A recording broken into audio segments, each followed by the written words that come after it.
membaca, bergerak, berbagi untuk negeri. Guru penggerak maju. Assalamualaikum warahmatullahi wabarakatuh. Selamat pagi Bapak Ibu sekalian. Pertama sekali bersyukur kita kepada Allah Subhanahu wa taala. Pada pagi menjelang siang ini kita masih dapat bertemu di laboratorium IPA SMA Negeri 2 Kota Pinang dalam acara diseminasi atau pembahasan tentang budaya positif di SMA Negeri 2 Kota Pinang terkait dengan program guru penggerak modul 14. Mudah-mudahan acara kita ini diberkahi dan dirahmati oleh Allah Subhanahu wa taala. Kemudian bagi muslim, salawat dan salam kepada junjungan kita Nabi besar Muhammad sallallahu alaihi wasallam. Semoga kelak kita mendapatkan syafaat beliau nanti di yaumul kiamah atas izin Allah Subhanahu wa taala. Amin ya rabbal alamin. Yang kami hormati Bapak Kepala SMA Negeri 2 Kota Pinang, yang kami hormati Bapak Ibu guru yang berhadir, dan yang kami hormati anak-anak kami siswa-siswi SMA Negeri 2 Kota Pinang. Baiklah, pada pagi menjelang siang ini kedua dari guru penggerak atau calon guru penggerak angkatan 7, Bapak Sapriadi Azwar Harap dan Ibu Rena Mahriani Nasution akan menyampaikan tentang budaya positif khususnya di SMA Negeri 2 Kota Pinang serta cara menangani siswa atau yang disebut dengan metode segitiga restitusi. Mungkin juga nanti akan dijelaskan tentang kalau sama kita biasa namanya kontrak belajar atau apa namanya itu, keyakinan kelas ya, keyakinan kelas. Nanti akan disampaikan juga pada kesempatan ini. Untuk mempersingkat waktu, maka acara pertama kita nanti sambutan dari Bapak Kepala SMA Negeri 2 Kota Pinang, kemudian selanjutnya nanti pemateri yang akan menyampaikan tentang modul 14 budaya positif. Kepada Bapak Kepala Sekolah kami persilakan dengan selanjutnya.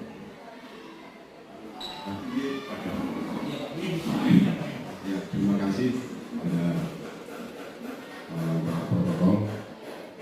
Selamat pagi, salam sejahtera bagi kita semua.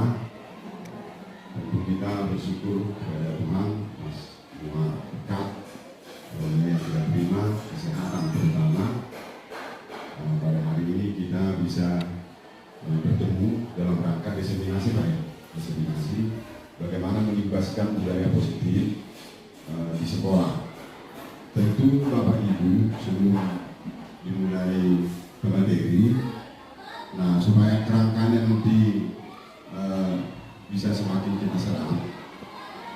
Budaya positif itu sebenarnya jangkauannya bagaimana kita membangun proses berpikir anak yang ke arah positif. Jadi banyak orang kurang memahami sulitnya membentuk manusia. Seolah-olah membangun fisik bangunan lebih rumit, lebih sulit, lebih mengandalkan investasi yang lebih mahal dibandingkan dengan membentuk manusia.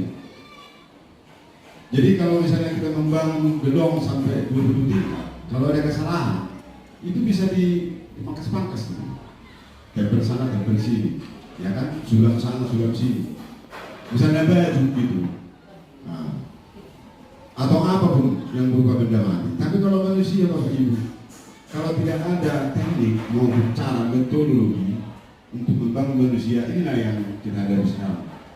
Termasuk misalnya siswa kita ini kurang respon belajar, kurang termotivasi belajar, itu akibat daripada pendampingan yang kurang tepat. Kalau saya katakan salah, ya enggak juga, ya kan? Itulah pengetahuan dari orang tuanya mungkin, lingkungannya mungkin. Nah sekarang semua seolah-olah dilimpahkan ke dunia pendidikan sekolah, terutama kita tingkat SMA dan tingkat atas. Ya setidaknya kalau untuk lanjutan atas sebenarnya sudah 60-40 perbandingan. Perguruan tinggi 25-25. Artinya apa? Guru di SMA itu 40% peranannya, 60% proses peranan murid. Jadi kalau mulai dari tingkat TK 10-90, karena kan anak TK kan masih meniru apa yang dimodelkan oleh gurunya ataupun orang tuanya. Jadi masih ketergantungannya sangat tinggi kepada orang yang lebih dewasa. Kemudian ketika SD meningkat 25-75, SMP 50-50, SMA sudah berkurang 40 peranan guru, 60 peranan siswa. Perguruan tinggi sudah hampir 90 gitu. Artinya tinggal kasih tugas kepada mahasiswanya, buat topiknya kerja. Itu yang kita sudah alami. Nah sekarang coba kita amati sekolah kita atau sekolah manapun yang mungkin pada ini. Ketergantungan malah seperti ketergantungan anak PAUD. Kan ini masalah. Lalu apa triknya? Ya, jadi pernah saya baca buku kenapa siswa gagal. Ya, itu tulisan kepada John Paul. Banyak buku-bukunya itu tulisannya tentang bagaimana proses pendidikan. Kenapa siswa itu gagal? Karena terlalu sering dia kita dikte. Seolah-olah kata kita memang berpusat kepada siswa, ya artinya siswa senter. Tapi kenyataannya di lapangan adalah teacher center, berpusat pada guru. Karena ini terbiasa Bapak Ibu, mulai dari tingkat TK, SD, SMP, malah SMA, berpusat kepada guru. Nah sekarang ini kan beban bagi kita. Bagaimana kita melepaskan ini? Tentu seperti yang disampaikan oleh Menteri Pendidikan kita. Pertama, kita memberi kepercayaan kepada anak kita. Anak kita yang di rumah besok-besok ya, kalau memang udah kita kasih suatu kegiatan, pekerjaan, jangan terlalu kita dikte lagi. Ya, kita harapkan dia salah dalam mengerjakan pekerjaan itu. Kita harapkan.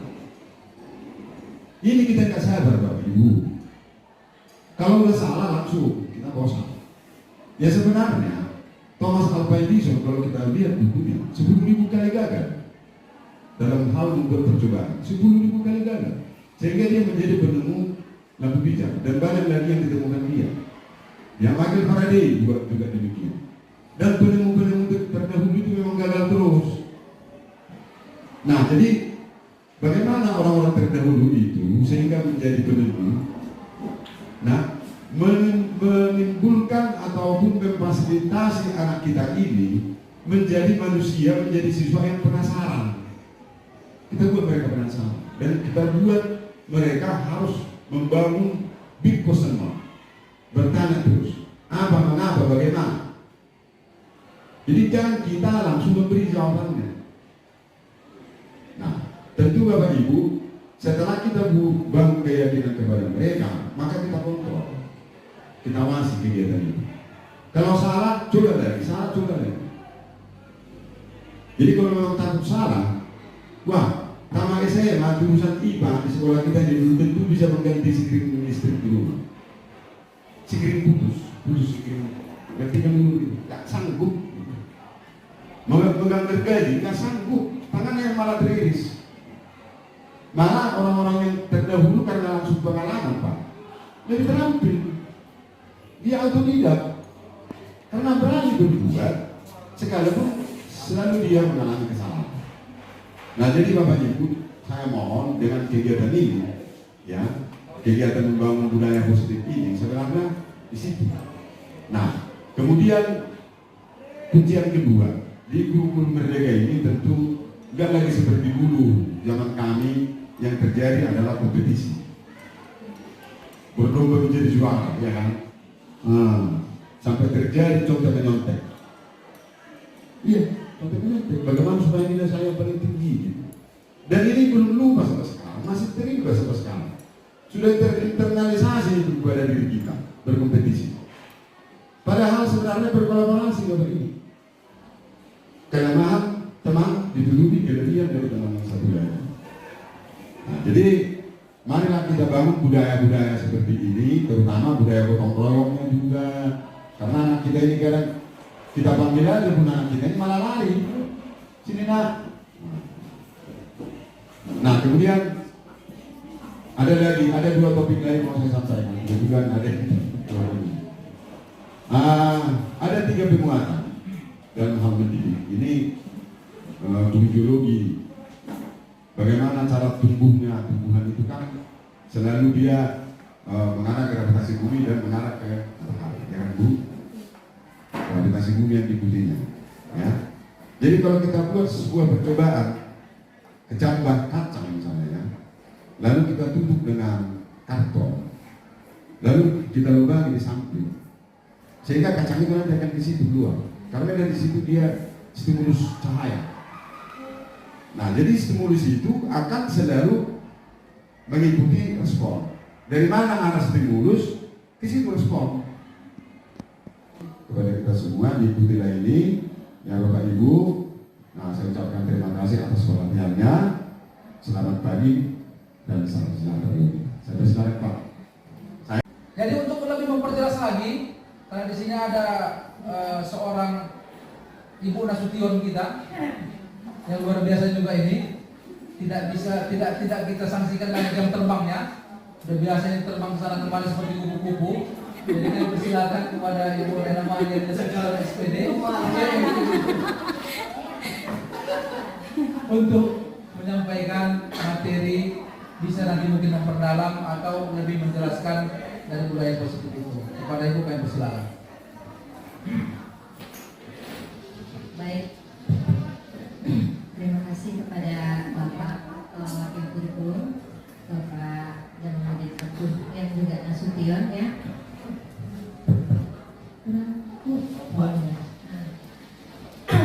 Assalamualaikum warahmatullahi wabarakatuh. Selamat pagi, salam sejahtera untuk kita semua. Saya hormati Bapak Wakil Kepala Sekolah mewakili Kepsek ya, yaitu diwakili oleh Bapak Wakil Kurikulum. Yang saya hormati rekan-rekan guru hebat semua yang bersedia hadir di sini dalam rangka menerima pengimbasan dari kami sebagai guru calon guru penggerak angkatan 7.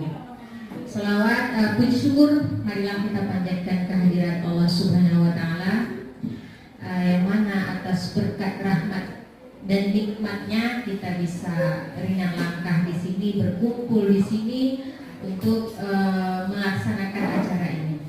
Kemudian yang seiman dengan saya, tidak lupa kita senantiasa bersolawat kepada junjungan kita Nabi besar Muhammad SAW.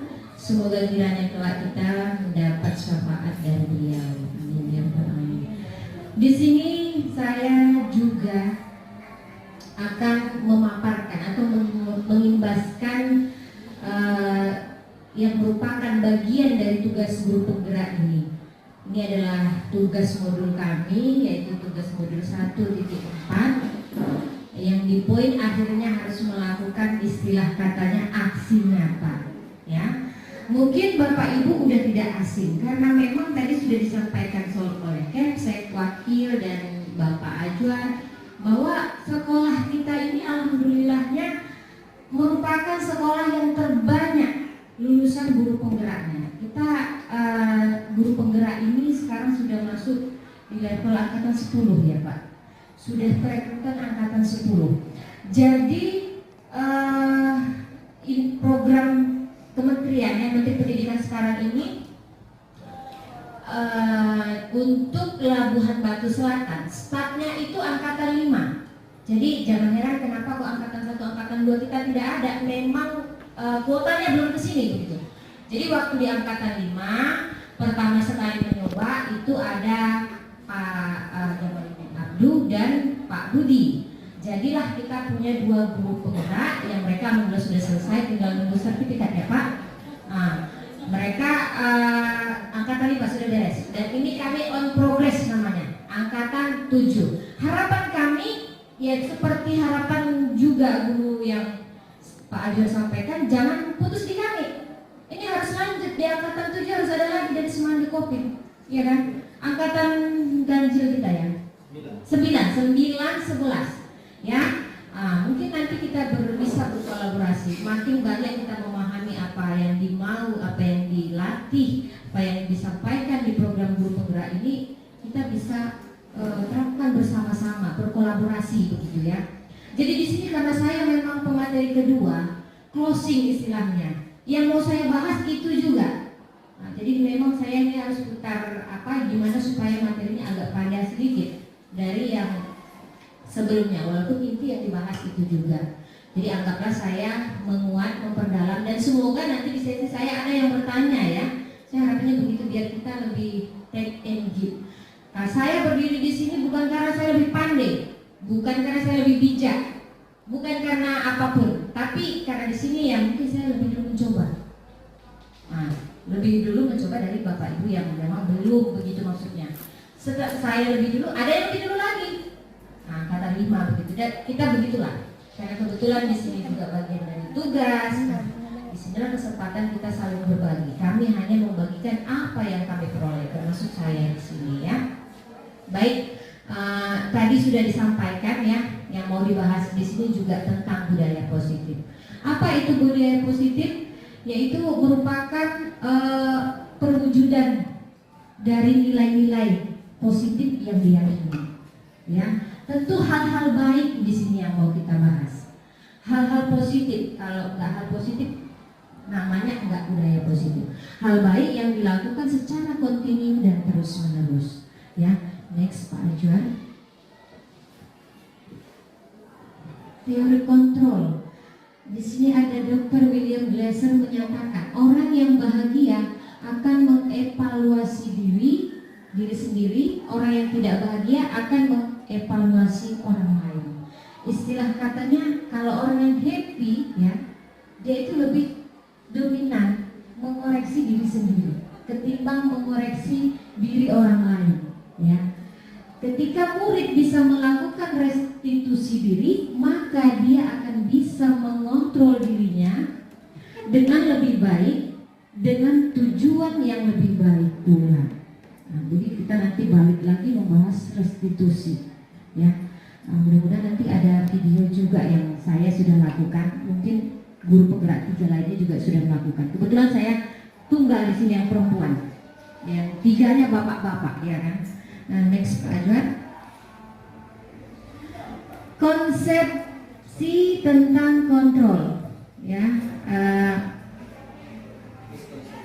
miskonsepsi tentang kontrol dari masih dari Dr. William tadi ya. Ilusi guru mengontrol murid. Pada dasarnya kita tidak memahami murid untuk melakukan sesuatu jika murid memilih untuk tidak melakukannya. Ya.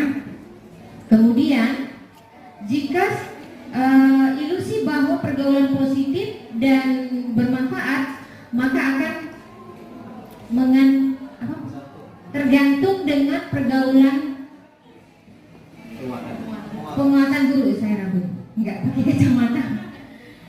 Nah, next seterusnya kita bicara kembali kebutuhan dasar manusia. Ya, tadi itu bisa saya sendiri agak kecil. Kebutuhan dasar manusia seperti yang diulang-ulang 5. Yang pertama itu tadi kebutuhan pemenuhan kasih sayang. Itu ya, kurang dibesarkan Pak Ajar. Kebutuhan yang pertama kebutuhan hidup, makan, ini standar ya, makan, pangan, tempat tinggal. Ini hal yang mendasar. Yang kedua kebutuhan keamanan, ketiga kasih sayang, keempat penghargaan, dan kelima aktualisasi diri, pengakuan diri.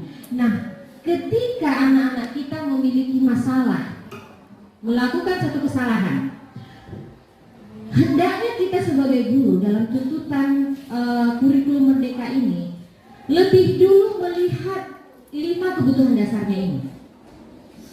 Di poin mana pasti ada salah satu poin yang mana anak ini tidak terpenuhi sehingga memunculkan tindakan negatif. Entah itu dia kurang kebutuhan dasar tadi, atau kurang kasih sayang, ya, kurang perhatian, kurang diakui. Nah, ini bisa mengakibatkan perilaku negatif pada anak.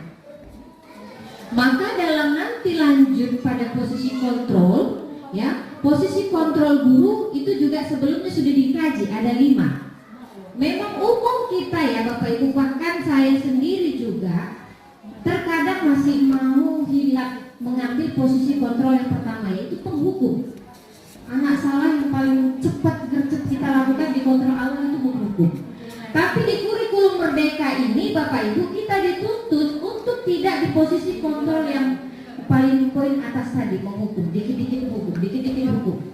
Nah, nanti kita dikenal sekolah penuh hukuman. Maka kita dituntut untuk berada di posisi yang paling akhir. Posisi kelima itu manajer. Jadi ini saya jejak sebelum setelah menghukum apa? Itu ada tadi yang membuat rasa bersalah. Kita buat playing victim, tega banget gitu kan. Seolah-olah jadi anak ini merasa bersalah gitu.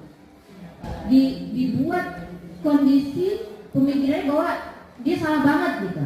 Nah ini juga tidak baik ternyata. Kedua, posisi teman. Ini juga anak bisa kurang ajar, bisa melampaui batas. Karena memang posisi kita berbeda. Ada saat dimana dia menjadi murid, ya dia murid dulu. Seperti rekan-rekan guru di sini, ada yang dulu murid kita kan. Saat murid. Nah ketika sudah menjadi rekan, barulah rekan, seperti itu. Kemudian ada posisi pemantau, dikit-dikit dipantau, gitu ya. Nah, jadi 4 posisi ini kalau bisa tidak lagi kita utamakan begitu. Kita diajak pada kurikulum Merdeka ini untuk memilih di posisi manajer. Nah, kalau kita sudah memilih di posisi manajer, maka teori dan praktik yang harus kita lakukan dalam menangani anak yang bermasalah, yang tadi dia melanggar budaya positif, maka kita harus terapkan segitiga restitusi. Nah, bagaimana cara penanganan segitiga restitusi? Mungkin sebelumnya guru penggerak 45 sudah menjelaskan, Pak Ajol tadi sudah menjelaskan. Ini saya ulang kembali.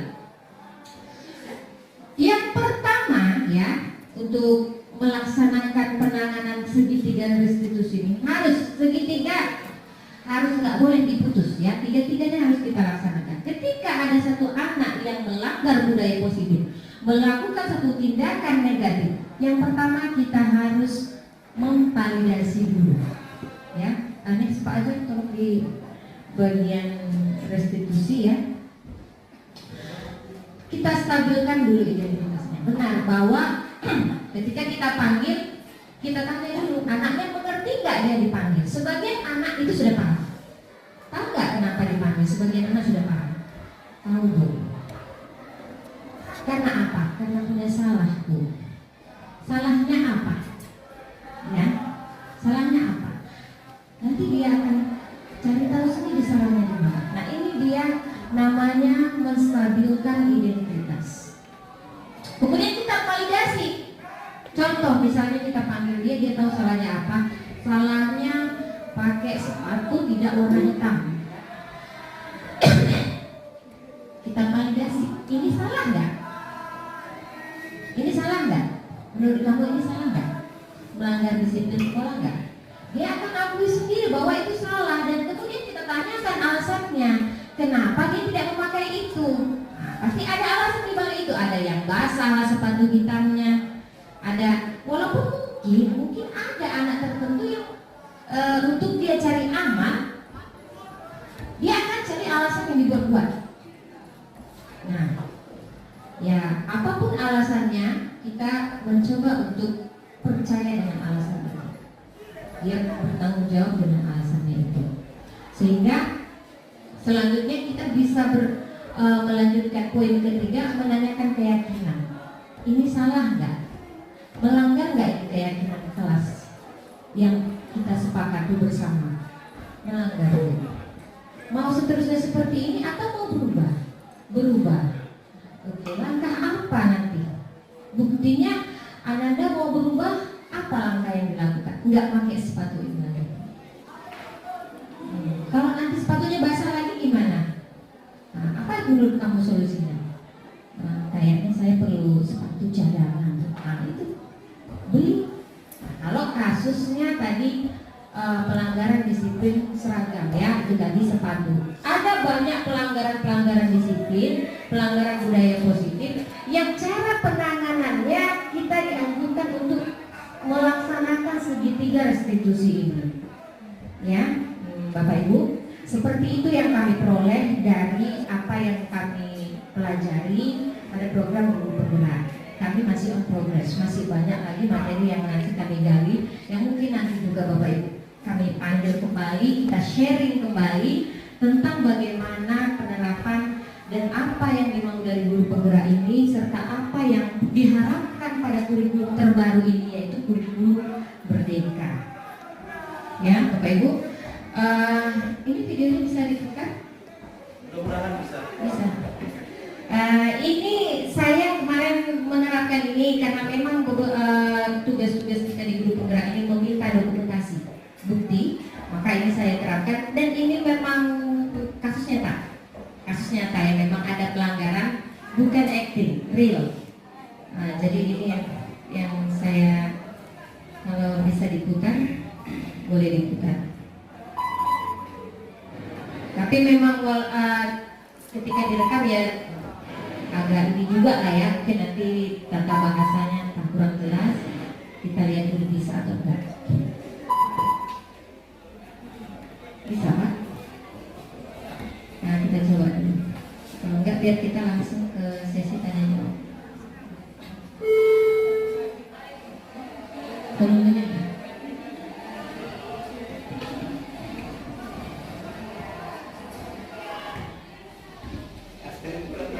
Iya, kebetulan memang ada salahnya waktu itu.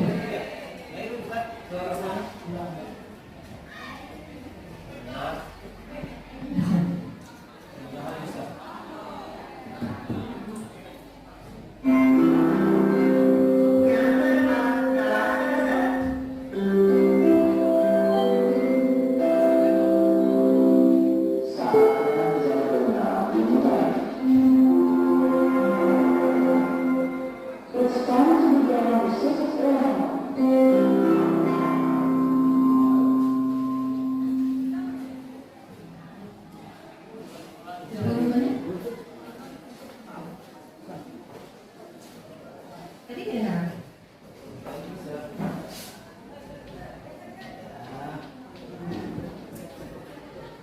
Kalau nggak bisa saya video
cukup satu saja.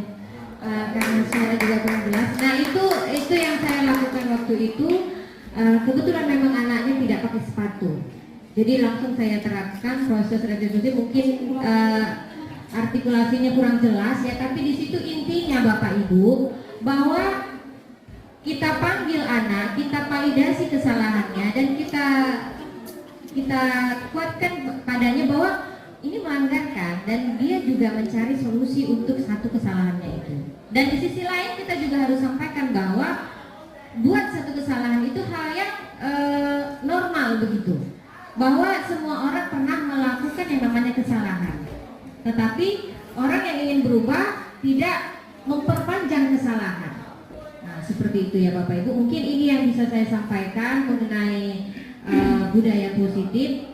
Selanjutnya kita sambung dengan sesi tanya jawab. Barangkali ada yang iya, semangat sekali. Ladies first, Ustaz, boleh ya? Ya, terima kasih. Assalamualaikum warahmatullahi wabarakatuh. Terima kasih atas kesempatan yang telah diberikan. Saya Khadijah, SBD Bahasa Indonesia. Yang ini saya tanyakan, kita tahu sekarang kita sedang berusaha akan menjadi kurikulum Merdeka Belajar. Nah, kita ketahui guru adalah garda terdepan di bidang pendidikan. Kemudian apapun kurikulumnya, seperti apapun kurikulum dibuat, apabila garda terdepan ini tidak seragam, maka semua apapun tujuan yang akan diraih itu tidak akan tercapai ya Bapak Ibu. Nah, yang menjadi pertanyaan saya di sini ada beberapa hal tadi yang saya memang merasa ingin perlu dijelaskan kembali. Yang pertama adalah masalah reward. Tadi memang di sesi pertama ya, tapi boleh yang di sesi ini kita bahas juga. Nah, masalah reward saya tidak setuju sekali kalau dihapuskan di Merdeka Belajar. Kita ketahui semua anak didik kita berbeda karakternya, berbeda sekali. Kita tahu kalau ada stimulus pasti ada aksi, tapi kalau nggak ada stimulus itu bagaimana kita akan terjadi aksi. Jadi perlu anak didik kita tidak sama semuanya, mulai dari mental, karakter, latar belakang, dan bagaimana pendidikan di keluarganya. Nah, kalau tidak ada juga punishment, tidak ada efek jerah. Nah, ini juga sangat sulit. Kita kalau belajar mungkin di IPA bisa ya, tapi kalau di kenyataan anak IPS kita hanya berikan nasihat. Kita ingat bahwa tadi ada satu kalimat saya kurang setuju, bahwa kesalahan itu normal, memang normal. Tapi kalau sudah sering berkali-kali disampaikan hanya nasihat, itu menurut saya di lapangan tidak tercapai sama sekali. Karena apa? Karakter anak-anak IPS contohnya itu sangat sulit sekali untuk menumbuhkan efek jerah. Bahkan mungkin kalau kita dengan lemah lembut itu juga mungkin sangat sulit. Tetapi kita sebagai guru tidak ada bosan-bosannya. Nah, ini yang menjadi pertanyaan saya, bagaimana seharusnya di kurikulum Merdeka ini kalau memang tidak ada reward lagi, tidak ada punishment lagi, bagaimana caranya agar budaya disiplin atau positif itu bisa berkembang, sedangkan karakter anak didik kita sangat banyak yang berbeda. Yang kedua adalah bagaimana caranya kita guru ini seragam semuanya, karena kita ada garda terdepan. Apapun kurikulumnya, apapun yang teori-teorinya semua bagus, tapi kalau di lapangan tidak kita lakukan ya sama aja, tidak akan terjadi. Nah, ini bagaimana cara menumbuhkan kesadaran kepada kita sebagai garda terdepan, karena apapun bla bla bla disampaikan kalau memang kita nggak sadar itu tidak bisa. Jadi saya ingin menanyakan itu bagaimana solusinya kepada guru-guru agar semuanya menyadari mengenai kewajiban ini. Dan yang terakhir adalah mengenai kurikulum Merdeka Belajar sebagai guru penggerak. Nah, semuanya kita pasti akan bergerak. Namun bagaimanakah tips-tipsnya agar kami semuanya bisa lulus menjadi guru penggerak? Itu saja. Terima kasih. Assalamualaikum. Waalaikumsalam warahmatullahi wabarakatuh. Langsung saya jawab dulu ya Ustaz, sebelum pertanyaan kedua, karena pertanyaan satu juga langsung buruk 3 pertanyaan. Mewakili banyak pertanyaan. Oke, saya tangkap dulu pertanyaannya. Poin pertama, kurang setuju dengan ditiadakannya reward serta punishment. Sama kita Bapak Ibu. Saya juga awalnya begitu. Waktu kami masuk belajar itu di daring, kami kan ada 2 sesi, ada yang tatap muka namanya lokakarya, kemudian ada sesi daring. Nah, itu kita belajar lewat Google Meet ya, melalui ada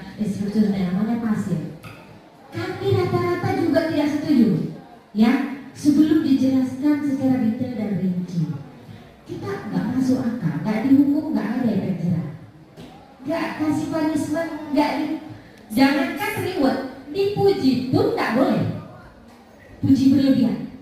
Ini agak aneh kita rasa. Tapi beginilah yang dimaui oleh yang diarahkan oleh kurikulum terbaru ini. Segala sesuatu itu memiliki dampak, tunggu waktu. Sesuatu kecambah kita tanam nggak ujung-ujung jadi kacang hijau, ya kan? Mangga kita tanam dari biji nggak ujung-ujung jadi mangga. Berproses. Nah, kurikulum ini juga belum bisa kita buktikan. Terbukti nggak nanti? Karena ini juga masih awal. Masih banyak sekolah yang belum menerapkan. Ada yang semi, ada yang sudah, ada yang bahkan belum. Dan yang terbaru kita dikasih 3 challenge, 3 pilihan. Boleh total kurikulum merdeka, boleh semi, boleh masih ke kurikulum 13 tapi yang kayak mandiri. Nah, ini kebetulan kita beberapa barusan pergi pelatihan ya ke SMA Negeri 1 dan di sana ada juga dikupas sedikit-sedikit kan mengenai bagaimana konteks yang dianjurkan, yang diharapkan dari kurikulum merdeka ini. Jadi yang saya tangkap Ibu Hadijah, awalnya kita memang nggak setuju, tapi ternyata saya pikir benar-benar beragam. Tapi itu tadi, disiplin ini kan ada 3 faktor. Pertama, ingin menghindari hukuman. Anak baik, anak rajin belajar, anak ngerjain tugas karena dia takut dihukum. Ini normal.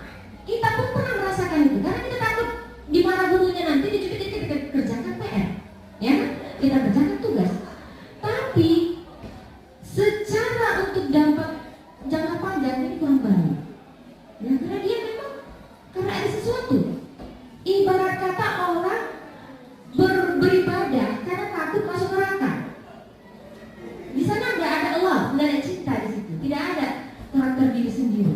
Karena takut masuk neraka, udah sholat, udah di gereja. Mungkin ini masing-masing ajaran agama masing-masing. Yang kedua, karena ingin dipuji tadi, karena ingin reward, dia baik karena ingin dipuji, karena ingin reward. Sama seperti orang beribadah karena pengen masuk surga. Normal, ini normal-normal saja. Tapi ini tidak mendatangkan ruh, feel yang mendalam untuk jangka panjang. Dan ini nanti efeknya anak yang ketika dia lolos dari hukuman, ketika dia melanggar satu budaya yang negatif, melanggar disiplin, maka dia akan nggak apa. Dia akan berubah dari orang yang disiplin yang baik, dari yang berat. Kenapa nggak dihukum? Kebetulan dilonggar. Berarti memang bukan aslinya itu karakter dia. Ini pembentukan karakternya. Yang kedua, anak yang tadi ada orang yang memang haus sekali akan pujian, haus sekali akan penghargaan, haus sekali akan reward. Ini juga bahaya. Nggak ada hadiahnya, ngapain ranking, ngapain nilai tinggi, nggak dipuji juga. Tapi kalau terus kita penuhin itu Bapak Ibu, ketika satu waktu dia tidak diapresiasi, anak kita ini akan tumbuh menjadi orang yang berhadapan dengan lingkungan banyak. Tidak semua hal baik yang kita perbuat itu mendapat reward dan apresiasi. Apakah kita akan berhenti berbuat baik ketika tidak ada yang memuji? Apakah kita akan berhenti menjadi orang yang disiplin ketika nggak ada yang memuji kita? Nah inilah makanya di poin terakhir dia disiplin karena atas kemauan karakter. Dia merasa itu baik untuknya. Sama hal kita beribadah karena ini kita cinta kita kepada Tuhan. Terserah Tuhan mau buat kita di neraka atau surga, ya tapi kita berharap masuk surga. Tapi kita beribadah karena kita merasa itu kebutuhan. Nih, itulah kita, itulah karakter. Kira-kira seperti itulah yang saya tangkap. Yang pertama ya Bu Hadijah. Yang kedua tadi saya lupa Bu. Cara menyadarkan guru. Ini kesadaran universal. Memang kita harus mengetuk dari hati kita yang terdalam. Kita siapa? Kita ini guru. Diguru dan ditiru. Paham dulu kita posisi. Kalau kita tidak memuliakan, menghargai, menghormati posisi kita, bagaimana orang menghargai posisi kita? Itu dulu. Kita tahu dulu tupoksi kita sebagai guru, kode etik kita sebagai guru. Ya. Walaupun saya pribadi sebagai guru kurang lebih 13 tahun, bahkan saya sejak udah pulang PPL sudah menjadi guru. Belum bisa dikatakan guru yang walaupun mungkin saya sudah menyandang sertifikasi, belum bisa saya menganggap diri saya profesional. Masih jauh, masih harus banyak belajar. Belum bisa. Masih harus terus berlatih. Try and error. Yang paling pangkat harus kita pahami. Ketika seorang dokter malpraktek, yang mati satu pasien saja. Tapi ketika kita guru malpraktek, rusak satu generasi. Ini yang harus kita camkan. Bagaimana kita seperti yang disampaikan Capsek tadi sebagai guru benar-benar mengajar anak kita ini. Tugas kita guru tidak hanya mengajar. Kalau mengajar itu tentor bisa, lebih ahli tentor. Kita ini plus mendidik. Bukan hanya badannya yang kita besarkan, tapi jiwanya. Ya, kita bimbing karena kita harapkan anak ini yang akan melanjutkan estafet kita pada waktunya anak pensiun. Tidak mungkin bukan guru kan? Anak yang kita ajari 1, 2, 3 orang akan melanjutkan perjuangan kita. Dan mereka akan mengajar anak kita, cucu kita, cicit kita. Seperti itu seterusnya. Maka ini balik ke kesadaran masing-masing. Kita di sini sendiri guru-guru SMA Negeri 2 Kota Binaan ini sangat bervariasi. Ada yang memang sudah muncul kesadarannya, ada yang masih setengah muncul, ada yang belum muncul. Itu bervariasi. Kita tidak bisa menjudge, aku udah baik, kamu kenapa belum baik? Kita sesama rekan tidak bisa menjudge satu sama lain. Tidak bisa. Ini bukan ranah kita. Kita hanya bisa saling mengingatkan dengan cara yang santun. Kalau memang itu kita bisa ingatkan.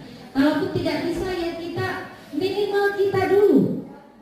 Ya, kita kesal dengan guru yang tidak paham dengan fungsinya, tapi kita merupakan bagian dari situ. Ini mungkin juga, gitu kan?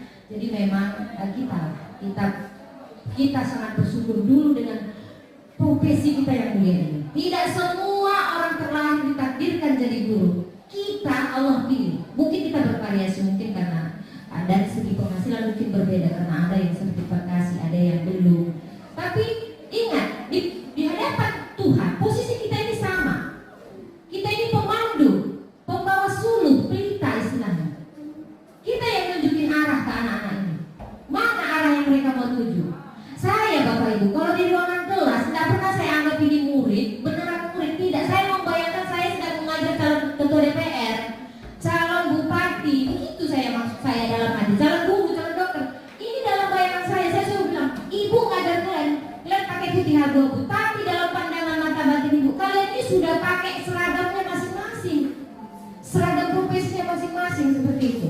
Jadi kita harus bangga dengan posisi kita dulu sebagai guru, sehingga kita semangat muncul, ikhlas dengan apapun yang sudah kita capai, dengan upah yang mungkin tidak seberapa dibanding profesi lainnya, tapi ada, kita dibayar dalam nominal mungkin kecil, tapi dalam makna, dalam pahala Allah itu tanpa batas.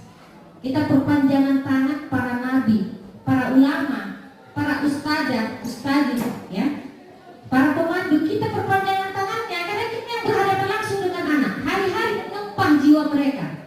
Hari-hari anak ada yang salah, ya kan? Hari-hari kita memberi nasihat. Tidak boleh bosan. Ini poin yang pertama. Poin yang ketiga ini unik juga pertanyaan. Bagaimana tipsnya supaya tembus?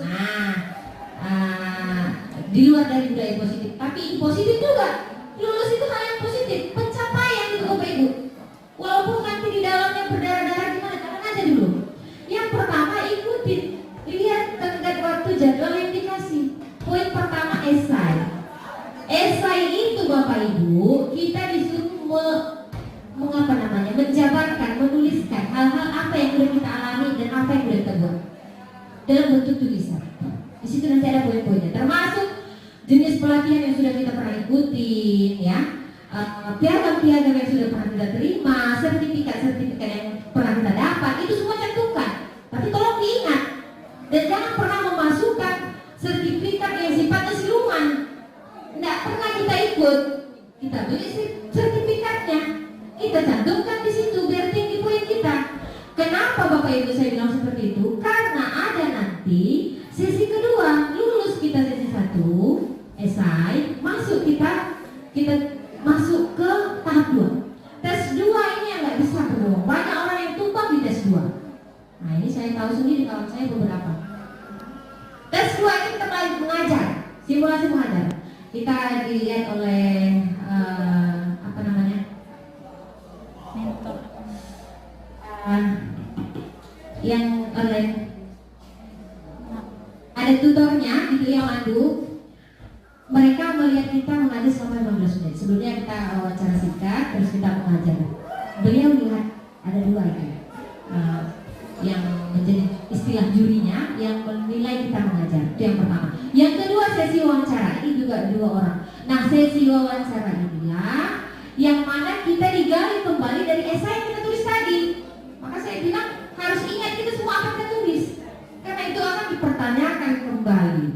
Benarkah kita sudah berbuat? Bahkan hal-hal kecil yang sudah kita pernah buat jangan remehkan. Kita wali kelas, pernah membimbing anak, pernah kita buat kelas kita juara. Ini sudah basic kita ini. Keunggulan. 1. Kita sebagai guru bidang studi tertentu, kita bimbing anak lulus. Maksudnya dia menang dia OSN misalnya, atau kesenian, apalah bidang kita masing-masing ya. Nah, kalau bahasa seperti Bu Adija mungkin anak kita dipandu sampai menang lomba puisi tingkat nasional. Nah, atau drama apa segala macam. Seperti itu. Sifatnya memang yang terkait dengan basic kita. Nah, kalau saya kebetulan kemarin saya wali kelas. Ya, kelas-kelas yang kita pernah adakan challenge kelas terbaik, anak terbaik itu saya sampaikan juga di situ. Kemudian pembimbingan, kebetulan beberapa anak saya ada yang menang OSN kabupaten ya, kemudian ada yang sampai dipandu lulus kedokteran. Nah, kita bukan mengukir jasa, bukan, semuanya berjasa. Lulusnya anak kita suatu asal lagi di jurusan bergengsi FKUSU itu bukan karena saya pribadi, semua kita berpartisipasi. Cuma memang ada kekhususan bagi saya karena kebetulan yang dia masuki kedokteran, dan salah satu sertifikat yang mengantarkan beliau itu harus melalui OSN Nasional Biologi. Nah, beliau bagaimana caranya dapat sertifikat kemarin? Perak saya nggak salah, perak atau saya lupa, biologi 2 kali. Itu saya sebagai guru juga tanggap ketika muncul ini ada lomba ya, olimpiade. Cepat-cepat saya kirim ke anak binaan saya, ini ada grup khusus. Ikut. Waktu itu bukan hanya Uswa, ada Desi yang anak angkatan mereka ya. Ikut, ini lomba, ikut. Ada jangan ikut. Jadi anaknya memang mau pula. Waktu itu masih online itu ya, masih COVID. Jadi anak itu ikut dan dia menang. Efeknya buat dia sendiri. Saya hanya cuma ngasih ini loh, nah ini ngasih fasilitas istilahnya. Dan ini membantu saya dalam esai tadi. Saya ceritakan itu di esai. Dipertanyakan ulang waktu wawancara. Nah, alhamdulillah salah satu nama saya terpilih. Dan untuk tingkat SMA Bapak Ibu, saya satu-satunya guru perempuan yang masih sebagai guru penggerak. Satu-satunya masih di angkatan 7. Saya nggak tahu kalau di angkatan 5. Ada angkatan 5 guru SMA perempuan. Cuman SMA berdua, cuman Pak Jamal sama Pak Budi. Di angkatan kami ada beberapa dari SMA lain, tapi cuma saya satu-satunya perempuan Bapak Ibu. Lah besar. Ada. Angkatan 5 ada. Angkatan 7 saya sendiri. Yang perempuan banyak dari SD, dari SMP. Jadi mudah-mudahan ya Bapak Ibu terus ini bisa masuk. Jadi kalau angkatan 9 sudah keluar pengumuman ya. Angkatan 9 sudah tutup, berarti kejar di angkatan 11. Ya Ibu Adija, itu saya rasa jawaban dari saya. Mudah-mudahan bisa memuaskan walaupun saya bukan alat pemuas. Boleh menambah? Oke, potong sambung. Oke, silakan. Sedikit Pak tambahan, berarti ini tadi masih bersifat hipotesis lah Bu. Masih kurikulum merdeka masih.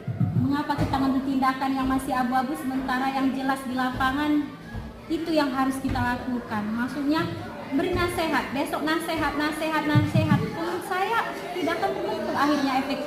Nasihat itu harus dikeluar. Jangan kita nasihat tinggalkan, tidak. Kalau dia ulang kita keluar. Tidak boleh usah begitu. Ada namanya keluar. Yang mengulang terus dia tidak dia keluar. Kita nasihat terus tinggalkan ya bisa begitu. Memang mungkin ada 5 kebutuhan dasarnya tidak terpenuhi. Perhatian tadi. Jadi dia ulang lagi dan perhatiin lagi. Begitu ya. Mau 4 orang maunya saya tanyakan ini. Untuk para 4 ya. Iya. Mau 4 ya. Nah, ini sudah menjadi perwakilan, sudah melebihi dari kuota itu ya. Bismillahirrahmanirrahim. Assalamualaikum warahmatullahi wabarakatuh. Alhamdulillah wa syukurillah wassalatu wassalamu ala rasulillah. Amma ba'du, Bapak-bapak, saudara-saudara kami yang kami muliakan, teman guru sejawat di SMA Negeri 2 Kota Pinang yang saya muliakan, terlebih kepada 4 guru penggerak kita di SMA Negeri 2 Kota Pinang yang saya banggakan. Sebagaimana tadi pertanyaan daripada Ibu Khadijah, saya juga menanyakan itu sebenarnya tadi. Cuma yang saya tanyakan itu yang berkaitan dengan PAI. Nah, tadi di pertanyaannya punishment dan reward itu kurang pas untuk pembelajaran Merdeka Belajar, begitu ya. Kayaknya saya rasanya ini, saya cari kan pribadi, mungkin karena belum sampai ke sana ilmunya. Kita manusia yang memberikan hal yang seperti itu, kita tidak bisa menanggapi. Saya rasa ini bertentangan dengan Al-Quran dan hadis Rasul. Al-Quran mengatakan pamayamal miskola darrotin syarroyero, pamayamal miskola darrotin khairoyero. Siapa yang berbuat kebaikan, Allah berikan itu balasannya. Kenapa kita yang berbuat kebaikan tidak kita berikan rewardnya? Nah, itu tadi satu. Yang kedua, punishment tadi ya, hukumannya. Hukuman itu pun bertentangan dengan Rasul. Rasul mengatakan kepada kita, paman yang juru apa? Sayyiati padrib biadi, gitu ya. Man ra'a minkum munkaran falyughayyirhu biyadi. Fa'ilam tastatik bilisani, fa'ilam tastatik biqalbi, wa huwa ataqul iman. Ada tidak Maghrib? Ini yang menjadi pertanyaan besar sama saya sebagai guru PAI. Kenapa yang ini dihapuskan? Artinya tidak diperjuangkan ini di sekolah dikarenakan munculnya peraturan pembelajaran Merdeka Belajar ini. Saya rasa kepada mu'allim, pemain saya Bu Rena, ananda saya Syafredi Azwar, ini yang sebenarnya mau saya tanyakan. Sebenarnya tadi yang saya tanyakan, tapi sudah ditanyakan oleh pemain kami Khadijah. Mungkin ini yang dapat saya sampaikan. Billahi taufiq wal hidayah. Assalamualaikum warahmatullahi wabarakatuh. Baik, terima kasih kepada Ustaz yang sudah menanyakan kepada kami. Mungkin ini mintanya dijawab oleh 3 sekaligus begitu ya Ustaz. Boleh.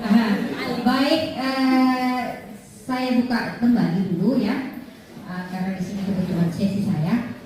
Tadi juga sudah saya jelaskan sama Ibu Khadijah, tapi tadi ini dikaitkan dengan hadis.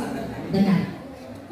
Saya pikir tadi pertanyaannya kalau dari si guru PAI gimana caranya Bu biar tipsnya itu gitu kan. Saya mau bilang jangan lupa Ustadz, semua aktivitas praktikum yang Ustadz buat itu dan anak-anak yang dibimbing lomba itu didokumentasikan gitu. Itu satu saran saya Ustadz pasti lolos itu karena aslinya memang sudah bergerak kan gitu. Balik lagi tadi kita ke reward dan punishment. Allah memberi kita balasan sekecil apapun, kebaikan sekecil apapun. Betul. Kalau yang saya tangkap ya, bukan tidak boleh memuji sama sekali, tapi memang reward memang dihapuskan. Reward dalam bentuk denda, gitu ya, denda itu dihapuskan. Tapi kalau dalam reward memberikan apresiasi, pengakuan, kita katakanlah itu pujian. Tolong kita bisa membedakan antara pujian dengan sanjungan ya. Kalau pujian ini menyejukkan di jiwa, siapapun orangnya senang dipuji. Tapi ada kita bisa membedakan itu pujian atau sanjungan. Sanjungan itu kayak mengangkat-angkat saja gitu, tapi di hati yang memuji itu tidak benar itu yang dipujinya. Nah, itu benar gitu ya. Dan di sini pujian itu juga tidak boleh berlebihan. Kalau sekedar apresiasi pengakuan, mungkin saya pikir itu hal yang terus bisa kita lakukan. Itu tidak mungkin bisa kita tidak memberikan aplaus atau tidak memberikan jempol kepada anak yang memang dia sudah mampu, sudah berbuat baik, begitu kan? Dan masalah punishment tadi 3 sesi ya Ustaz. Dalam agama kita sudah jelas sekali langkahnya. Pertama, bila Pak Ustaz bil lisan. Baik, paman ro'al munkaro, fayughayyiru biyadihi, dengan tangan. Dengan tangan, artinya dengan power di sini Ya. maksudnya ya. Bukan kita gepak pakai tangan ya Ustaz. Pakai power, pakai kekuasaan. Kekuasaan kita apa? Ya. Kita guru kelas, kita guru bidang studi, kesalahannya apa? Nah, ya kan? Power kita apa? Ya mungkin tadi memang nggak boleh ngancam, tapi kita lebih saya pikir lebih menerangkan ini. Saya sering juga itu di kelas. Kalian kalau tidak mengerjakan tugas, nggak kerjakan PR, berarti kalian ini memberi bahasa isyarat bagi ibu bahwa kalian itu sedang minta tolong dikasih nilai rendah. Ini serius nggak sih? Saya ngomong gitu Ustaz. Jadi saya nggak ngancam, tapi saya membalikkan sikapnya itu. Kamu bersikap seperti ini berarti kamu sudah memohon sama ibu minta dikasih rendah. Ibu yang nggak tahu diri jadi guru ngasih nilai tinggi juga. Serba salah juga anaknya kan Ustaz. Tapi memang ya itu power kita sebagai guru bidang studi itu, atau kita sebagai wali lewat power. Yang kedua lewat lisan, nasihat. Biasanya ini gandeng ini dengan power kita, dengan lisan kita, nasihat. Itulah tadi segitiga restitusi tadi ya. Tetap kita tanyakan alasannya, kita cari tahu apa faktor penyebab dia tidak melakukan pelanggaran itu. Yang terakhir, psikologi. Kita doakan kan Ustaz. Kita guru, nggak usah kita ngomong kita guru kalau kita tidak pernah mendoakan murid kita. Nggak usah merasa guru kita kalau tidak pernah kita doakan anak kita secara diam-diam di doa kita. Iya, mohon maaf. Nah. Ya, aku baru mu'alim. Iya. Dan yang ganteng saya ini. Disinilah jatuhnya pertanyaan saya ini. Berarti kita sebagai guru ini orangnya sudah dianggap lemah iman.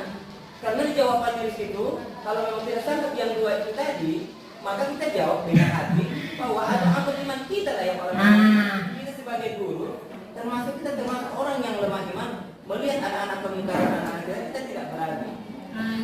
Maka tadi kan disesuaikan dengan powernya Ustaz. Kalau Ustaz mau langsung gemplak, ini Ustaz berhadapan dengan HAM. Itulah. Jadi memang kita melangkah arus ini berat Ustaz. Kita ikut arus aja ya. Memang programnya minta seperti itu, ya kita laksanakan seperti itu. Dan belum terbukti juga mana dampak yang positif, mana dampak yang negatif. Saat ini yang diminta seperti itu, ya berusaha kita coba dulu selami apa sisi positifnya. Bisa jadi memang ada hal baik nanti yang terdapat dari rute-rute perjalanan yang diharapkan dari kurikulum Merdeka ini dan dari guru penggerak ini. Nah, mungkin berikutnya karena tadi Ustaz meminta jawaban dari banyak pihak ya. Ini saya begini, ya. Karena 4 dari guru-guru yang saya banggakan di sini sudah mengikuti dari penjelasan alur Merdeka Belajar ini, istilahnya tutor-tutor yang sudah menyampaikan itu apa sih alasannya? Kenapa yang punishment ini tidak begitu untuk kita jalankan di sekolah? Padahal kita kan kalau menghukum anak bukan menghukum kita dengan kebencian, tidak, tapi menghukum supaya mereka itu bisa jadi sebagaimana yang diharapkan oleh Allah, Rasul dan juga dia sebagai gurunya. Sebenarnya secara halus Ustaz, kita panggil saja anak ini sebenarnya sudah hukuman kalau anak ini tidak rasa malu. Iya kan? Kita panggil saja. Ya, jadi yang mengefek itu ya seperti apa? Jadi membingungkan. Kalau anak yang ada anak kita sampai tamat pun tetap begitu kelakuannya. Macam mana? Karena kita hanya berapa persen kita di sekolah ini, sisanya orang tua dan keluarga lingkungan yang membentuk dia. Tidak bisa kita lakukan, nggak berhasil ya malu. Kita sabar saja. Tuhan saja sabar menunggu Fir'aun. Tobat. Fir'aun loh. Ya kan? Ini anak kita bukan Fir'aun. Anak kita ini hanyalah anak yang baru tumbuh kembang, baru melewati masa anak-anak, masuk pada fase remaja, kemudian menuju dewasa. Dia masih cari jati diri. Dan ada 5 kebutuhan pokok yang memang banyak yang bermasalah. Ada tadi kebutuhan kebutuhan pangannya dasarnya tidak terpenuhi, ada kasih sayangnya nggak sedikit anak-anak kita yang broken kan Bapak Ibu, ada banyak. Macam mana gitu? Dia di rumah sudah stres, mau kita bebani lagi di sini. Tidak ada pemakluman, tidak ada pemaafan. Kita juga menurut saya nggak cocok gitu. Saya dulu ketika mulai jadi guru di bawah umur 30-an, saya juga termasuk yang beringas, Ustaz. Garang sedikit. Kadang-kadang tangan saya mau juga menjengkel, kadang. Tapi mungkin seiring bertambahnya umur dan durasi mengajar yang sudah lebih lama, jadi sedikit ada rasa lebih kesabaran itu dalam melihat kelakuan anak-anak ini tadi. Tadi ditambahkan lagi lah ya Ustaz, biar lebih pol gitu ya. Oke, yang mana Ustaz mau? Dari Tambahan, iya. saya merasa kurikulum merdeka ini muridnya yang merdeka, tapi gurunya menderita. Bukan saya rasa karena di sini seperti dikekang. Guru itu tidak bisa secara Berekspresi bebas. dengan bebas. Sementara di luar kita lihat banyak di sosial media, kita lihat masih di umur pelajar-pelajar sudah melakukan hal-hal yang di luar umur mereka, usia mereka. Iya, betul. Kenapa? Kadang guru nih salahnya, ini pendidikan Kerusakan moral, tapi benar. sementara kita dikekang nih, tidak bisa berbuat apa-apa dengan pemerintah, aturan dari pemerintah. Iya.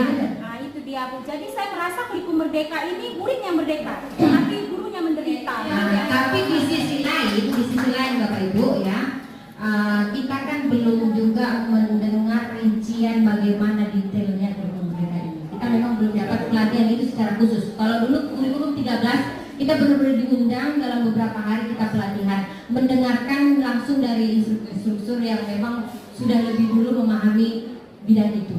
Nah, kami di sini posisinya karena pembebasan hanya menyampaikan apa yang memang saat ini diminta ya, tidak memaksakan ya. Kalau memang guru-guru merasa nggak bisa, aku tetap pada diriku ya, itu terserah masing-masing ya. Tapi kita terus tidak boleh anti dengan perubahan. Ketika ada perubahan kita lihat dulu, adaptasi dulu. Kita lihat sisi positif negatifnya, kita cerna dulu. Nah, tidak boleh kita memaksakan, nggak bisa, saya juga awalnya begitu bagus ya cocok itu gitu kan. Tapi lama-lama kita resapi, niatnya iya pula gitu kan, karena cara pun berubah. Kalau dulu masaknya pakai di api, ditunggu api, masa sekarang kita masih gitu udah ada rice cooker banyak, iya kan, kira-kira seperti itu. Nah, mungkin begitu dari saya tangkap itu maksud dari perubahan. Dan kita juga nanti ada kegiatan lanjutan. Baik, di sini saya closing kembali kepada dari Anda semua. Sebenarnya kalau kita tarik lagi dengan kasus yang sudah Ustaz terjadi yang Ustaz alami pribadi, saya anggap memang salah satu indikasi kurikulum merdeka untuk memproteksi guru itu sendiri. Karena kalau hukuman itu tadi kita berlakukan ya, apalagi dia menyangkut fisik, jangan jadi fisik, kita bentak saja sudah kita kena. Nah, ini salah satunya mengapa di pelan-pelan mau dihapuskan, supaya ini juga memproteksi kita sebagai guru, jangan banyak kita tersandung kasus. Nah, beginilah Ustaz maksudnya, salah satu dampak positif yang saya anggap begini, supaya jangan banyak kita tersangkut-sangkut dengan persoalan yang sebenarnya masih bisa kita inikan gitu. Walaupun istilah kata kita kalau di posisi mendoakan inilah yang lemah iman, tak tahu kenapa lagi Ustaz, daripada kita berhadapan-hadapan dengan wartawan polisi perkara menjewer anak, lebih baik kita ambil posisi mendoakan anak. Nah, setelah sebelumnya kita sudah nasihati, kita sudah tegur kan begitu. Intinya segitiga restitusi itu kita coba terapkan perlahan-lahan. Kita lihat nanti hasilnya. Memang belum ada bukti, karena kita ini dididik oleh guru kolonial, sementara kita generasi milenial, dan kita mendidik generasi Gen Z. Nah, udah cepat kali perubahan ini. Gen Z namanya kan? Gen Z online, apa namanya? Iya, seperti itu. Kita baru semalam perhatian juga. Nah itu. Nah, jadi memang kita harus adaptasi. Dalam biologi ini syarat hidup salah satunya adaptasi. Nah, jangan kita kalau kita tidak mau beradaptasi, efek selanjutnya nanti kita akan masuk pada tahap evolusi, kena seleksi alam. Nah, demikian saja yang bisa saya sampaikan hari ini. Kurang lebih kepada Allah saya mohon ampun, kepada Bapak Ibu guru semua peserta saya mohon maaf jika ada kesalahan. Bila taufik wal hidayah. Assalamualaikum warahmatullahi wabarakatuh.